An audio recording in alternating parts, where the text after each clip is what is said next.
Monsieur le Président du Conseil national des barreaux, Madame la directrice des affaires civiles et du Sceau, Mesdames, Messieurs, ceux que je vois et ceux que je ne vois pas, merci, Monsieur le Président, de m'avoir invité et merci donc de me permettre de manifester ainsi par ma présence la considération que j'ai pour votre profession. Certes un peu éclatée, je vous le confirme. Dans les professions du droit, pour les pouvoirs publics, il est toujours appréciable d'avoir des interlocuteurs. La profession d'avocat joue de sa diversité. Parfois est-ce un atout, parfois est-ce aussi une difficulté. Mais je sais qu'avec le Conseil national des barreaux, j'ai un interlocuteur qui est constant, qui est loyal, qui est compréhensif tout en ayant des convictions qui sont constantes. Et je me félicite du fait que nous arrivions à construire des compromis au service de l'intérêt général. Vous m'avez proposé de clore votre journée de réflexion sur une dialectique compliquée, le secret et la transparence, avec la frustration que cela peut représenter de venir clore des débats auxquels je n'ai pas assisté. Et naturellement, donc, le caractère impudique qui conviendrait d'y apporter en essayant de tenter une conclusion. Mais si j'ai accepté au-delà de la considération que je souhaitais manifester pour le CNB, c'est aussi parce que ce sujet m'intéresse, et en fait depuis longtemps, puisque dans une vie parlementaire antérieure à la fonction que j'exerce aujourd'hui, vie qui somme toute n'est pas très lointaine, puisque c'était il y a 8 mois, il m'est arrivé parmi d'autres responsabilités d'être rapporteur de 2 textes. L'un portait, c'était en 2013, sur la transparence de la vie politique. L'autre est plus récent, c'était en 2015, c'était sur le renseignement. Dans l'un, la transparence, dans l'autre, le secret, ou en tout cas l'encadrement de ce secret. Et donc, cette interaction m'a déjà intéressé dans sa conciliation ou dans son opposition. Évidemment, j'imagine que cela a été dit, donc pardon pour la redondance, mais je ne crois pas qu'il y ait beaucoup de mots dans notre langue qui aient connu de mutations aussi fortes. Puisque aujourd'hui, la transparence rime avec probité, et c'est le secret qui rime avec suspect, ce qui n'était pas le cas il y a quelques décennies. Et nombreux sont ceux qui considèrent que d'appréhender le secret, c'est surtout cacher une turpitude qui ne dit pas son nom. Moi, je suis comme vous, Monsieur le Président, je pense que le secret, ce n'est pas pas toujours en tout cas, la marque d'un comportement répréhensible. Je crois que le secret n'est pas plus un vice que la transparence ne serait une vertu. Et je ne crois pas, ou je n'ai jamais cru, à l'extase promise par la lumière des bûchers, les piloris qui sont dressés sur la place publique, pas plus que je ne crois au confort qu'offrirait une fréquentation assidue des ténèbres. Donc secret et transparence, pour moi, c'est assez simple en réalité, ce sont des moyens. Ce sont des moyens qui n'ont d'autre valeur que celle que la fin leur a assignée. C'est-à-dire que opposer le secret et la transparence, ça a à mes yeux peu de sens. Il faut regarder la transparence comme étant la volonté de lever un secret, donc c'est la nécessité qui doit nous questionner. Et c'est de cela que je voulais vous entretenir. Pourquoi garder un secret, notamment professionnel? Pourquoi avoir besoin, envie de le percer, par l'intérêt général ou pas? Peut-on, doit-on concilier les deux, secret et transparence? Donc voilà des réflexions qui ne sont pas totalement et de manière permanente au cœur de l'action que je conduis dans la chancellerie, même s'il peut m'arriver de connaître des expositions plus ou moins violentes. Mais je trouvais utile à notre réflexion collective de pouvoir les évoquer devant vous. Autrement vous dire que je considère que le secret est quelque chose de positif lorsqu'il assure des protections d'intérêts légitimes. Par exemple, pardon de commencer par cette évidence, mais le droit au respect de la vie privée est essentiellement un droit au secret.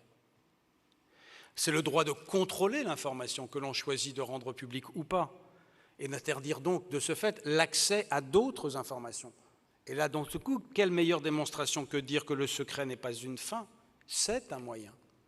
C'est une envie, c'est une volonté, c'est un moyen de protéger la personne. C'est même d'ailleurs un soutien à la liberté individuelle, en tout cas c'est comme ça que la CEDH l'a décidé par une décision de 2002. Et si on cherche d'ailleurs dans la construction de ce que c'est que cette protection de la vie privée, sans doute pourrait-on trouver un fil conducteur sur le caractère secret de la correspondance, évidente aujourd'hui. Et pourtant, il faut attendre le XVIIIe siècle pour avoir une revendication au secret de la correspondance. Secret qui sera textuellement pour la première fois affirmé pendant la Révolution française et qui va ne devenir une réalité qu'au XIXe siècle. Évidence aujourd'hui, récent combat, et un combat d'ailleurs avec beaucoup d'anicroches, puisqu'il y avait même un bureau qui existait dans le passé, sous l'Ancien Régime, puis devenu bureau du secret d'ailleurs, sous Napoléon, qui visait justement à ouvrir le secret de la correspondance. Donc le secret pour moi, c'est positif quand cela a un but, créer la confiance, protéger l'individu. Et c'est évidemment, vous l'avez très justement évoqué, et comment ne pas le faire avec la force que vous donne la fonction que vous exercez, le secret professionnel. Indispensable évidemment au bon fonctionnement de certaines professions, puisque vous avez dit à juste titre qu'il n'y avait pas que la profession d'avocat, où il y avait un secret professionnel. Ce secret professionnel parce qu'il est indispensable au bien commun, indispensable à la société. Le vôtre, évidemment, je repense à cette phrase qui donne une définition de votre profession, qui est celle d'un de vos confrères, qui par ailleurs est aussi un collègue universitaire, qui a écrit, je crois, un code de déontologie ou un manuel de déontologie et qui présente la profession d'avocat. L'avocat se veut une conscience à laquelle s'adresse une confiance. Je n'ai jamais trouvé de meilleure définition de votre profession.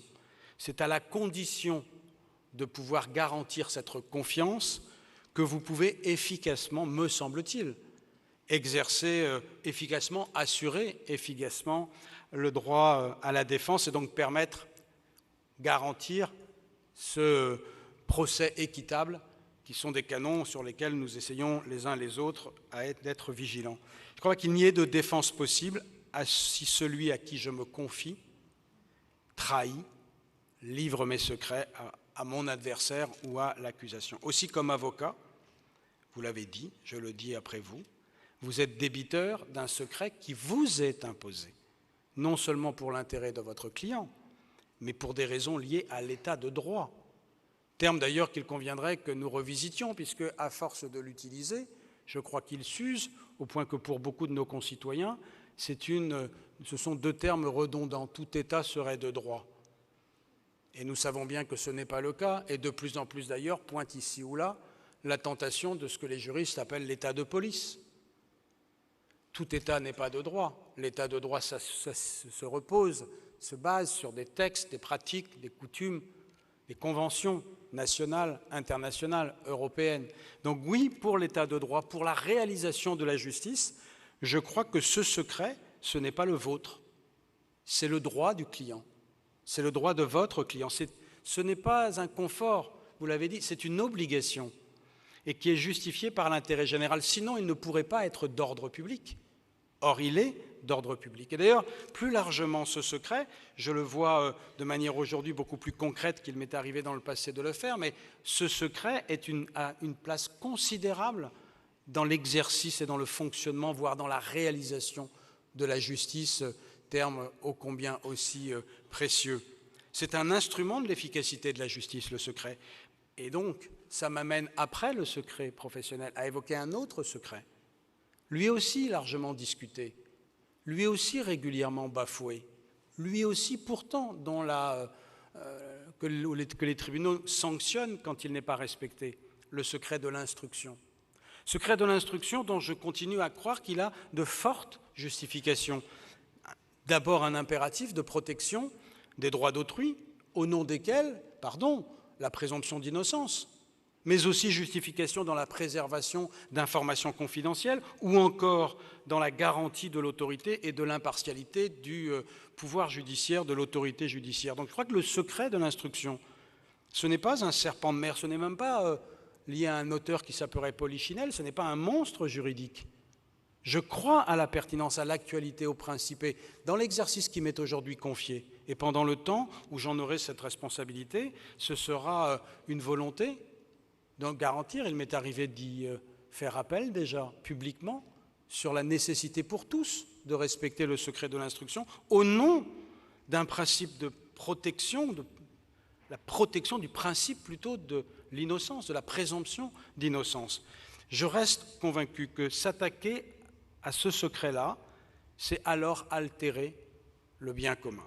Je crois important que ces informations restent secrètes. Tout aussi d'ailleurs est indispensable à mes yeux le secret du délibéré. C'est pour nous d'ailleurs français une règle, elle est traditionnelle, mais ce n'est pas que dans notre pays c'est une force, mais dans les autres pays cela n'existe pas. Les anglo-saxons par exemple n'y tiennent pas la même force que nous. Il n'y a pas d'opinion dissidente en France. Dans aucune juridiction, même ici ou là, peuvent là encore poindre des tentations qui peuvent avoir d'ailleurs parfois une argumentation qui peut séduire. Mais ce n'est pas aujourd'hui notre tradition, et d'ailleurs, à l'exception, me semble-t-il, de la juridiction administrative, tout juge, à l'occasion de son premier poste, doit prêter serment. Hier, d'ailleurs, il le prêtait religieusement, puisque la formule disait de garder religieusement le secret des délibérations. Dans la loi qui a été définitivement votée avant-hier, qui va connaître sans doute le regard du Conseil constitutionnel avant sa promulgation, les parlementaires, puisque c'était une initiative parlementaire, ont souhaité supprimer le terme de religieux. On pourrait là aussi le regretter au titre d'une tradition. On peut en considérer au contraire que c'est un progrès au nom d'une perspective beaucoup plus laïque. En tout état de cause, ce secret du délibéré, c'est le président Guy Canivet qui avait l'habitude de le dire, doit être absolu. C'est d'ailleurs pour ça qu'il a été élevé au rang de principe général du droit en 1922 par le Conseil d'État. Enfin, il y a une légitimité au secret qui est moins souvent évoquée, mais qui revient de plus en plus dans les débats parlementaires. C'est la légitimité économique du secret. C'est le secret des affaires, beaucoup évoqué par l'un de vos invités tout à l'heure, en tout cas qui a eu à en connaître des difficultés parlementaires, un secret qui protège les investissements, qui peuvent être d'ailleurs financiers ou intellectuels, mais qui est avant tout une barrière, là aussi une protection contre des appétits pour s'approprier indûment des connaissances sans bourse déliée ni sans investissement pour les avoir développées. Donc oui, Monsieur le Président, pour moi le secret a des atouts, oui, il a des fondements. On peut même d'ailleurs défendre l'idée que c'est à lui seul un contre-pouvoir, un espace qui protège du regard, et du regard qu'il peut être inquisiteur de la société. Et pourtant, même s'il est légitime, il est tout aussi légitime qu'il puisse être percé. C'est le cas, par exemple, lorsqu'il se heurte à un intérêt supérieur, ou que la protection qu'il offre cesse d'être utile à celui qui en bénéficie. Ainsi, par exemple, l'intérêt général. La loi oblige, autorise, impose la révélation du secret professionnel. Je prends un exemple, celui du Code de la santé publique, qui prévoit que les médecins peuvent transmettre des données individuelles si une maladie nécessite une intervention urgente, locale, nationale ou internationale. Le texte ne le dit pas, mais l'esprit du législateur était limpide. Il s'agissait de combattre des épidémies lourdes, importantes, destructrices potentiellement. Et donc, dans le cas d'espèce, le secret a des limites. Je voudrais quand même vous dire que dans les dernières années, nous avons rendu hommage à la vertu de ce secret en refusant, par exemple, vous en avez parlé, de céder devant l'alerte. Parce que je crois effectivement que c'est un sujet qui est devant nous. Le texte de Michel Sapin, celui qui s'intitule sur la transparence et la lutte contre la corruption, c'est dans l'article 6A, il dispose que les faits, informations ou documents, quelle que soit leur forme ou leur support, couverts par le secret de la défense nationale, le secret médical ou le secret des relations entre un avocat et son client sont exclus du régime de l'alerte définie. Mais il est vrai, vous avez eu la gentillesse de ne pas insister sur l'inventaire, qu'il est des cas où le secret de l'avocat peut céder. Dans le cas des perquisitions, vous l'avez dit, dans le cas de certaines écoutes, cela est connu, en vertu d'un certain nombre d'obligations déclaratives. Faut-il s'en étonner?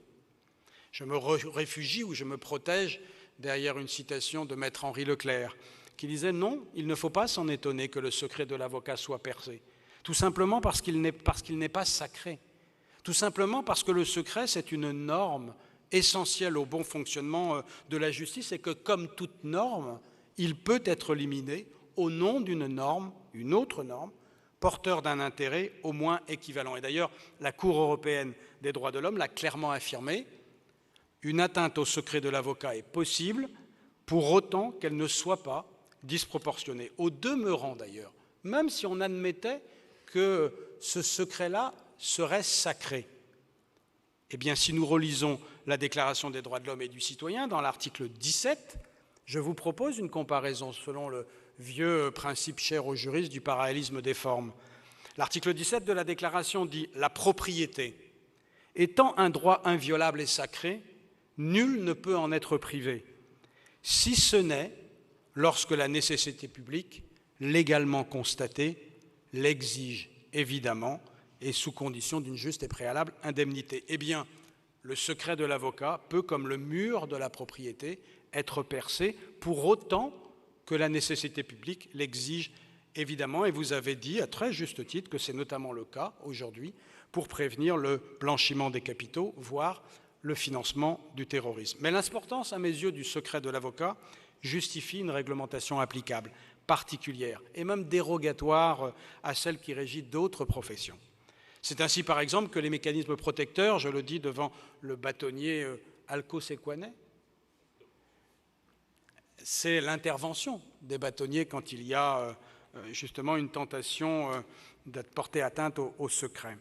Et cette levée du secret peut aussi avoir comme fondement la protection des personnes, collectivement ou individuellement. Et d'ailleurs, dans le droit, comme dans d'autres sujets, c'est un conflit classique que celui qui oppose le secret professionnel à l'intérêt des victimes d'infractions, deux valeurs pénalement également protégées. Et d'ailleurs, le législateur n'a pas choisi de donner systématiquement à l'un la priorité absolue sur l'autre. Tout est fonction de la qualité de la victime et de la nécessité d'agir pour la protéger. Par exemple, en présence d'un danger grave et imminent, l'obligation d'agir prendra le pas sur le secret professionnel, puisqu'il s'agit là d'un secours à personne en danger qui a été jugé supérieur au précédent vecteur.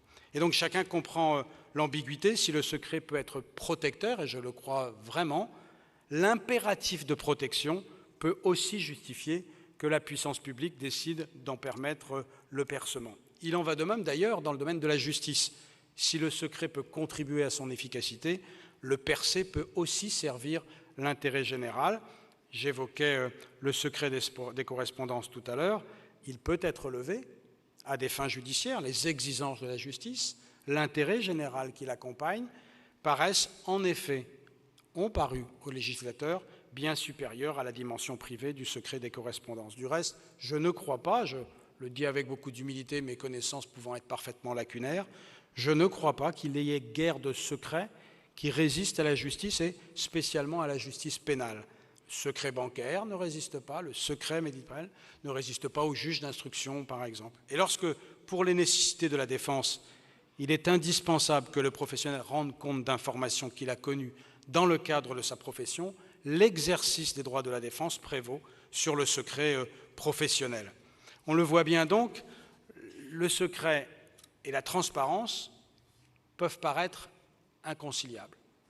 Le sont-ils toujours? Et j'ai été évidemment intéressé, Monsieur le Président, par votre développement sur cette question sensible, parce qu'encore aujourd'hui très fluctuante et bornée, difficilement bornée en matière de définition, c'est la question des lanceurs d'alerte, qui me paraît justement le point de confrontation, la tension actuelle sur le secret et la transparence. Au nom de l'article 10 de la Convention, ce gouvernement a effectivement choisi de protéger les lanceurs d'alerte. Et dans les deux textes que j'évoquais tout à l'heure, celui sur la transparence de la vie politique et aussi celui sur le renseignement, j'ai fait créer des statuts de lanceurs d'alerte. Dans le texte actuel, vous l'avez évoqué, de Michel Sapin, dit donc Sapin 2, il y a deux articles qui définissent ce que c'est qu'un lanceur d'alerte et surtout, ce qui est intéressant, ou en tout cas ce qui a une résonance avec mon propos, les conditions de signalement et de révélation. Nous sommes loin d'avoir construit quelque chose de parfait. Je ne suis d'ailleurs pas évidemment certain qu'un jour cela le sera. C'est naturellement une activité humaine et donc c'est perfectible. Mais je crois qu'il n'y a rien de pire que justement que de ne pas tenter de définir. Et dans le cas d'espèce ici, une alerte ne peut pas être lancée n'importe comment. Une alerte, ce n'est pas un cri dans la nuit, ce n'est pas une bouteille lancée dans la mer, ce n'est pas un confort, ce n'est pas une facilité. Une alerte, ça nécessite une procédure qui doit viser à révéler un dysfonctionnement, qui doit avoir des conséquences graves, afin d'éviter que celles-ci ne se reproduisent. La révélation, et c'est ce que font les textes qui, depuis quelques années maintenant, convergent sur une perspective unique, il faut, avant la révélation, avant le lancement de l'alerte, il faut informer la personne qui est à même de corriger ce dysfonctionnement et éventuellement à l'autorité qui peut la sanctionner. C'est-à-dire qu'un canal de révélation a été prévu de manière à ce que, d'une part, le lanceur d'alerte soit protégé contre les risques de représailles, notamment si son anonymat devait être levé, mais aussi protéger les tiers de signalements pouvant leur nuire en portant atteinte à leur nom ou en divulguant des informations confidentielles. Dans ce cas d'espèce, je crois, en tout cas je défends l'idée, que le secret est mis au service de la transparence. Et donc il constitue, ce secret, ce mécanisme, les parois d'un canal qui assure la transmission au destinataire effectif. Et je crois vraiment, pour l'avoir entendu, y compris de certains de vos confrères, Monsieur le Président, Mesdames et Messieurs, que l'avocat, les avocats, peuvent être cette paroi, justement en raison du secret qui est la spécificité de votre profession. Et je pense que j'ai accueilli à la Chancellerie il y a peu une initiative lancée par l'un de vos confrères, une structure qui s'appelle Ethicorp. Je crois que c'est une initiative tout à fait passionnante parce que les avocats ont intérêt à se saisir de cette notion d'alerte et d'apporter le savoir-faire à ce mécanisme, puisque, outre le fait de mettre en avant les vertus du secret de l'avocat, ils peuvent agir dans cette volonté de transparence qui est aujourd'hui attendue par la société. Et donc je crois que ce que nous avons tenté, ou ce que nous tentons, l'œuvre n'est évidemment pas terminée, peut permettre de faire naître cet équilibre entre transparence et secret. Je conclus en vous remerciant à nouveau pour votre invitation, en vous disant que ces deux termes me paraissent, moi, deux piliers indispensables, parce qu'ils s'équilibrent. Ils empêchent, par leur existence, que l'un prenne le pas sur l'autre, et qu'ils permettent, que nous ne soyons pas dans une société de transparence qui aurait cette dérive totalitaire que vous évoquiez, et qui en même temps nous fasse tourner la page à des pratiques qui parfois se sont développées parce qu'elles avaient une protection par le secret. Et en tout cas, pour conclure, il y a une phrase de Guy Carcassonne, dont je vous invite à lire le formidable article consacré à la transparence dans le numéro de la revue Pouvoir, consacré justement à la transparence, et Guy Carcassonne, qui manque à beaucoup, et notamment aux législateurs qu'il m'est arrivé d'être, disait « Il ne faudrait pas », et ces mots je les trouvais d'une telle puissance que je me permets de vous les citer, « il ne faudrait pas que nous ayons renoncé à un secret maladif pour nous glisser dans une névrose de la transparence ». Je vous remercie.